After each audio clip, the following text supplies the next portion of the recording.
আমরা প্রতিনিয়ত একটা প্লাস্টিক সার্কেলের মধ্যে থাকি, যেখানে আমরা একটা প্লাস্টিকের জিনিস ব্যবহার করি কিন্তু কিছুদিন পর সেটাকে ফেলে দিই, আবার অন্য একটি প্লাস্টিক।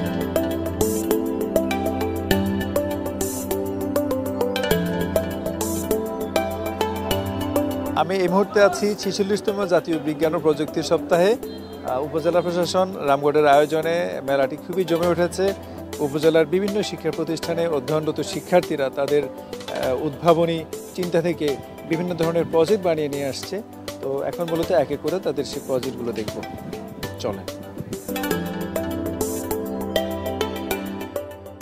আমাদের প্রকল্পটি হচ্ছে স্বপ্নের বাংলাদেশ।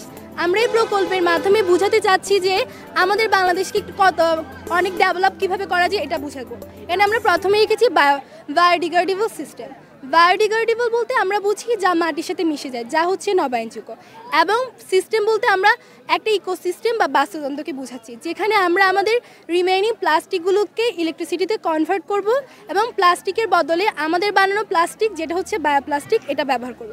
আমরা জানি প্লাস্টিক আমাদের জন্য অনেক ক্ষতিকর, কিন্তু আমরা অতপ্রতভাবে প্লাস্টিকের সাথে জড়িত। আমরা প্রতিনিয়ত একটা প্লাস্টিক সার্কেলের মধ্যে থাকি, যেখানে আমরা একটা প্লাস্টিকের জিনিস ব্যবহার করি কিন্তু কিছুদিন পর সেটাকে ফেলে দিই, আবার অন্য একটি প্লাস্টিক ইউজ করি। এই প্লাস্টিকগুলো আলটিমেটলি সমুদ্রে চলে যায়, যার কারণে আমাদের পরিবেশে অনেক ক্ষতি হয়, সমুদ্রের ক্ষতি হয়। তাই আমরা প্লাস্টিকের বিকল্প হিসেবে বায়োপ্লাস্টিক নিয়ে এসেছি। এটি সম্পূর্ণ পরিবেশ বান্ধব। এটা আমরা পানি, স্টার্চ, জেলেটিন দিয়ে ঘরে তৈরি করতে পারবো। এগুলোকে একত্র করে আমরা হিট দিয়ে একটি সলিউশন আসবে। এটাকে 3 থেকে 4 দিন শুকানোর মাধ্যমে আমরা আমাদের প্লাস্টিকটি তৈরি করব। আর মজার ব্যাপার হচ্ছে যে এই প্লাস্টিকটি 3 থেকে 4 মাসের মধ্যে মাটির সাথে মিশে যায়, কিন্তু অন্যদিকে নর্মাল প্লাস্টিক মাটির সাথে মিশতে প্রায় 1000 বছর সময় নেয়। আর এটা হচ্ছে যে সৌর ফোটো ভোল্টেড। আমাদের রাস্তাতে অনেক জায়গা নষ্ট হয়, এই কারণে আমরা রাস্তাতে সোলারের রাস্তা তৈরি করছি, যাতে রাস্তাটি তৈরি করতে যে সরঞ্জামগুলো লাগবে এগুলো একটু কস্টলি হলেও আমাদের জন্য অনেক উপকারী। গ্রিন এনার্জি আমরা এই রাস্তা থেকেই তৈরি করতে পারবো।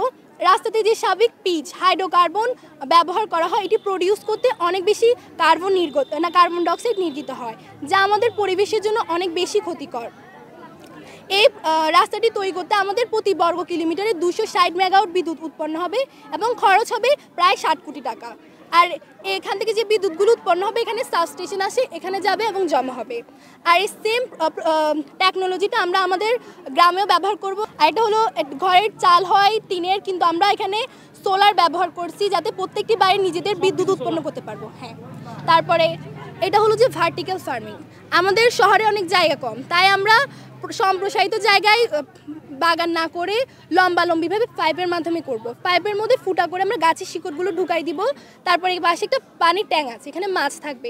মাছ যে অ্যামোনিয়াগুলো ত্যাগ করবে সেগুলো গাছ খাদ্য হিসেবে গ্রহণ করবে, আর গাছ যে বর্জ্য পদার্থগুলো ত্যাগ করবে সেটা মাছ গ্রহণ করবে। আর এখানে আমরা মাছকে এক্সট্রা পুষ্টির জন্য ফিড দিব এবং গাছকেও এক্সট্রা পুষ্টির জন্য পুষ্টি উপাদান দিব। এখান থেকে পানি উঠে ওই পাইপের মধ্যে থাকবে, এখানে ফুটো থাকবে, যে ফুটোর মাধ্যমে পানিগুলো শিকড়ের মধ্যে যাবে, শিকড়ের মধ্যে যাবে গাছের। আবার যেগুলো বাঁচবে পানি সেগুলো ট্যাঙ্কের মধ্যে চলে আসবে। আর এটা হচ্ছে ইলেকট্রোম্যাগনেটিক ট্রেন। এটা হচ্ছে একটি কয়েলের ইলেকট্রোম্যাগনেটিক নর্থ সাউথ পোল, আর একটা ব্যাটারি নর্থ সাউথ পোলে তৈরি হবে, চলবে। আমাদের রামগড় থেকে ঢাকা যেতে ধরেন 6 থেকে 7 ঘন্টা সময় লাগে, কিন্তু এই ট্রেনের মাধ্যমে আমরা 40 থেকে 50 মিনিটের মধ্যে ঢাকা থেকে রামগড়ে আসতে পারবো। এর কারণে আমরা আমাদের ট্রান্সপোর্টেশন ব্যবস্থা অনেক ডেভেলপ করবে, আমরা অর্থনৈতিকভাবে অনেক উন্নতি লাভ করব। এটা ফুড ওয়েস্ট না, এটা ফুড ওয়েস্ট ম্যানেজমেন্ট। আমাদের ফুড ওয়েস্ট ইন্ডেক্স রিপোর্ট অনুযায়ী 2024 অনুসারে বাংলাদেশে 1,41,00,000 খাদ্য নষ্ট হয়। এই খাদ্যগুলো এখানে আমি দুটো ফুড কার্ট দিচ্ছি, একটা KFC, একটা ডোমিনোস। এখানে আমরা ডাস্টবিন রাখছি, একটা ড্রাই ওয়েস্ট আর একটা ওয়েট ওয়েস্ট। এখান থেকে বর্জ্যগুলো এখান থেকে যাবে কন্টেনার বেল্টের মাধ্যমে এই ট্যাঙ্কের মধ্যে আসবে, এই ট্যাঙ্ক থেকে এই ক্রাশারের মধ্যে আসবে। এখানে আমরা সলিড ওয়েস্টগুলো দিব, আর এখান থেকে এগুলো ক্রাশারের মাধ্যমে প্রক্রিয়া করে আমরা রাস্তার কাজে ব্যবহার করব। তারপরে এখান থেকে আবার গ্রিন ওয়েস্ট আর ওয়েট ওয়েস্টগুলো এখানে আনবো। এটা হলো আরেকটা ক্রাশার গ্যাস প্ল্যান্ট, যেটা থেকে বিদ্যুৎ উৎপন্ন হবে। তারপরে এখানে পাইপের মাধ্যমে আমরা গ্যাস ইউজ করতে পারবো। তারপরে এখান থেকে যে বায়ুগুলো বাঁচবে আমরা অর্গানিক ফার্টিলাইজার ফার্মে ইউজ করব। তারপরে এটা এটা হচ্ছে তৃষ্ণার্ত রাস্তা। যেমন আমাদের ঢাকা শহরে একটু বৃষ্টি হলেই জলাবদ্ধতা তৈরি হয়। এই রাস্তার মাধ্যমে আমরা যদি অন্তত ফুটপাত যেখানে পানি বেশি জমে অলিগলিতে ব্যবহার করি, তাহলে এটা পানি পাস করে দিবে, শোষণ করে নিচে ফেলে দিবে। এখানে একটা ডাস্টবিন থাকবে, নিচে ডাস্টবিন থাকার কারণে মানুষ ময়লা ফেলতে পারবে না, বাধ্য হয়ে মানুষকে নির্দিষ্ট জায়গায় ময়লা ফেলতে হবে। আর সর্বশেষ হলো ফায়ার ডিটেক্টিভ অ্যালার্ম,